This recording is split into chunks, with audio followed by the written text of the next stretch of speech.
We've all heard stories about someone seeing a ghost, right? But it's always just one person who claims to have seen it.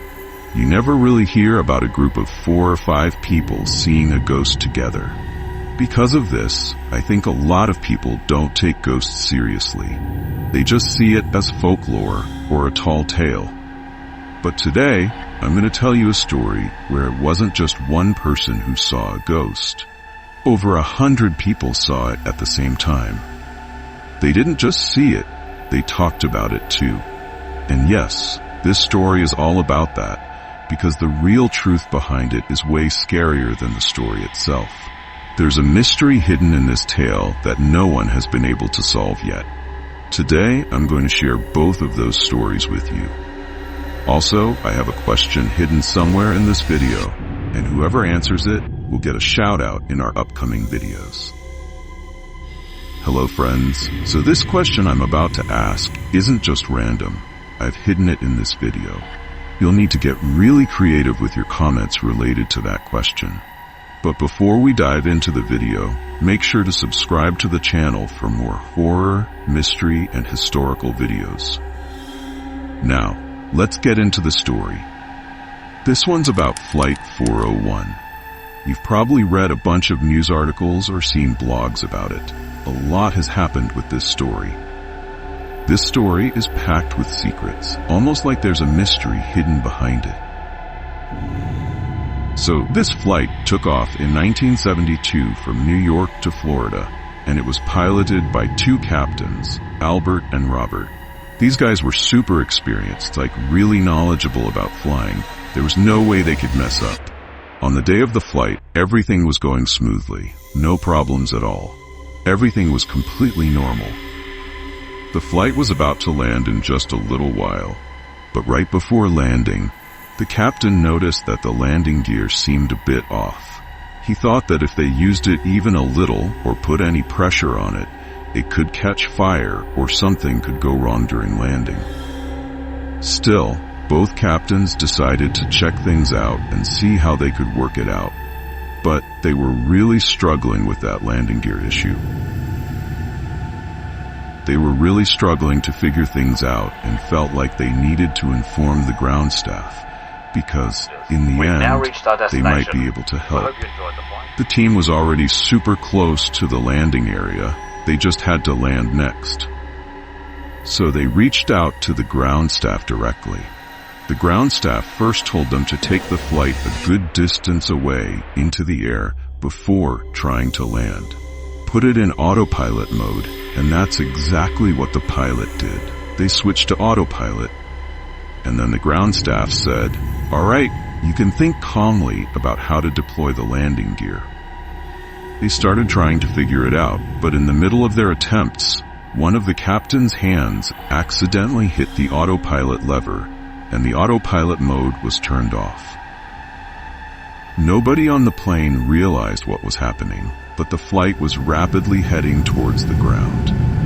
There were 2 pilots, 10 flight attendants, and 163 passengers on board. When that plane was speeding towards the ground, they just couldn't save it. It crashed. Everyone in the cockpit was burned alive, and out of 10 flight attendants, 2 didn't make it. Only 75 out of 163 passengers survived. To this day, it's said to be the most terrifying accident in aviation history, where a small mistake led to so many deaths. But the real story started after that crash. As the news about Flight 401's crash faded, they had started to forget about the accidents, and the airline people were also thinking that enough time had passed, so they should just move on from all this. When it was their turn to move on, they began using all the broken pieces from Flight 401 that were still working fine, along with any scrap material in their new flights. They used the scrap material and various other things in the flights where they used the most of it. I had used that flight, Flight 318, and now it was time for all the flights to take off. Everything was normal during the takeoff for a long time, but for the flights that had spare parts from Flight 401, things started to get weird. passengers on those flights would feel like someone was sitting next to them, even when the seat was completely empty. It was like they just couldn't shake the feeling that someone was there. So, there was this incident on a flight where an air hostess was serving everyone. At one point, she went to this weird empty spot where no one was sitting, and she felt like someone was there giving her orders. Turns out, the person giving the orders was none other than the pilot of the plane. She thought it was really strange that he was sitting there instead of in the cockpit. So, to check, she went into the cockpit and saw both pilots were there. Then she went back to that empty seat. When I went over there, I saw that no one was around. Then the flight attendant went to the seat next to it and asked where the pilot who was sitting there had gone. They said, "What pilot? No one has ever sat here." Then she insisted, "No, I just saw someone here." They replied, "Yeah, I saw you come by, but you were talking to yourself. You weren't talking to anyone else. It seemed like you were practicing saying something." So I didn't think much of it. I didn't say anything, but I have no idea who you were talking to. And that passenger, right? He was judging a lot. He was looking at the flight attendant like, "What's going on here? This guy just shows up and leaves on his own. What's all this about?" The flight attendant was really confused by it all because I definitely saw that guy. How could that happen? So she went to check with another flight attendant to confirm that there was a guy sitting there in a pilot's uniform.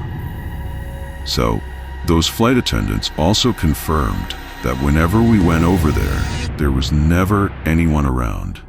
It felt like no one ever sat there, but there was definitely someone. And this wasn't just happening on one flight. It became a thing that there was this specific flight where a certain pilot was known to mess with the crew. He would bother all the flight attendants, and because of this guy, no one wanted to take that flight anymore. Here's the deal. Nobody really believes in ghost stories or any of that stuff, right? But there was this one time on a flight when everyone's mindset totally flipped. I'm talking about Flight 318. It was flying just like it usually does on its normal route and schedule.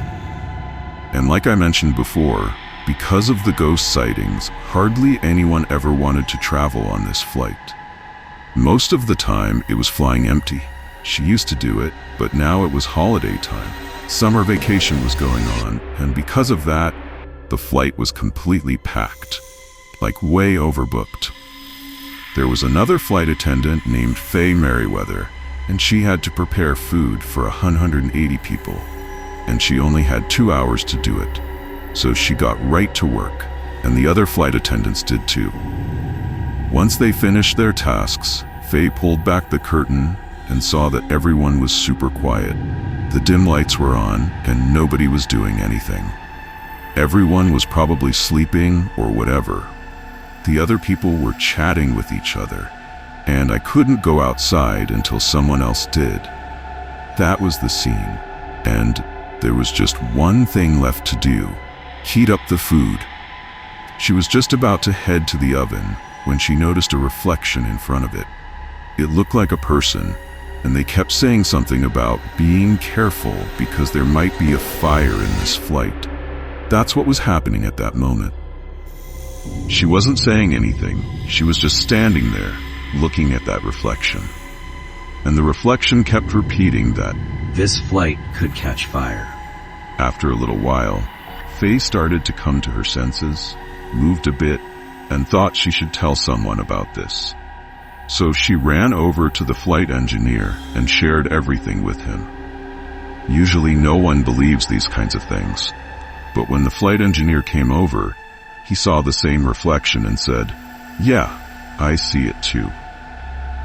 I'm seeing a reflection, and I actually know this guy. He's none other than my friend who used to be around because he died in the Flight 401 crash. He was the engineer on that flight, and everything he was saying, the flight engineer could hear it. At that moment, he wasn't the only one hearing all this. All the colleagues, the flight attendants, they could all hear it too. Even the flight attendants who walked out from that passage saw everything. Everyone heard the voice, right? Someone was standing in that corner, shouting to be careful because this flight could catch fire at any moment. Like I mentioned at the start of this video, horror stories usually go like this. Only one person sees a ghost or spirit.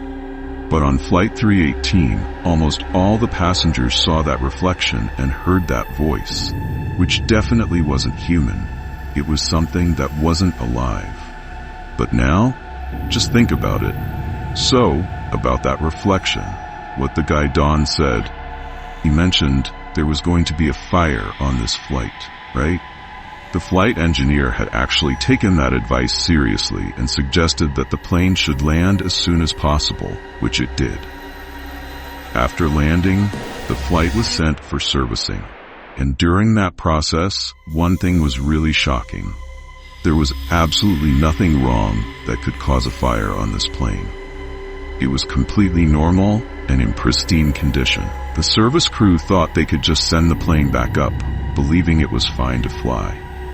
So guys, for a few reasons, that flight was given permission to take off again. But right at that moment, the plane just stalled in midair and completely stopped working.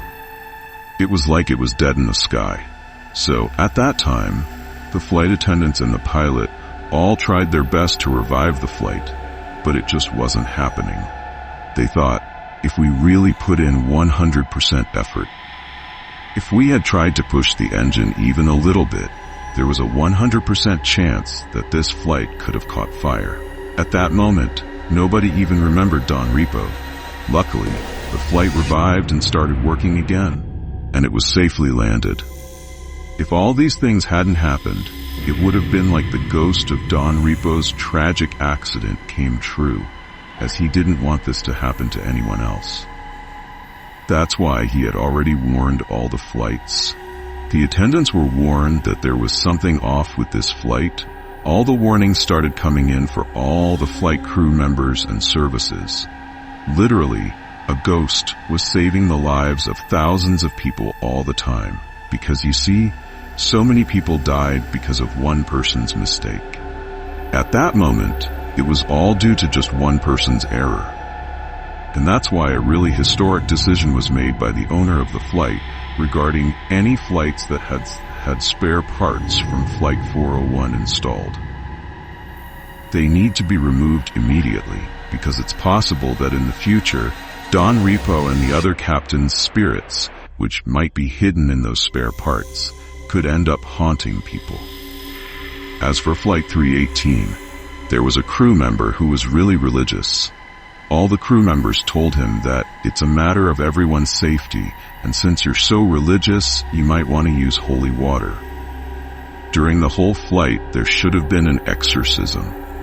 Then they did all these things because, of course, everyone was concerned about safety. They didn't refuse at all. They went ahead with everything. After that exorcism, no one ever saw a spirit on that flight again, and no sounds were ever heard. But is that where this story ends? Nope. The spare parts from Flight 401 are still said to be used in many different flights today. They might even be on some recent flights. When you travel, it's said that some of the spare parts used in the plane might be from Flight 401. So when you're on a flight and start feeling really weird or get chills, it could be because those parts are from a plane that has a spooky history. There are a lot of articles online about this. You might be sitting next to the spirit of some passenger who died on that flight, and you could end up feeling the same pain they experienced.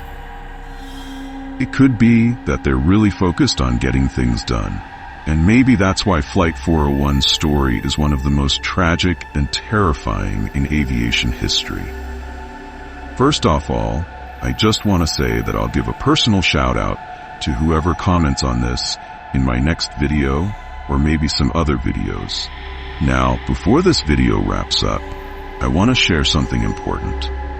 If you're at the airport and someone approaches you saying you shouldn't take a specific flight because of its history, you should seriously consider getting off that flight. They might be trying to save you from a really bad situation.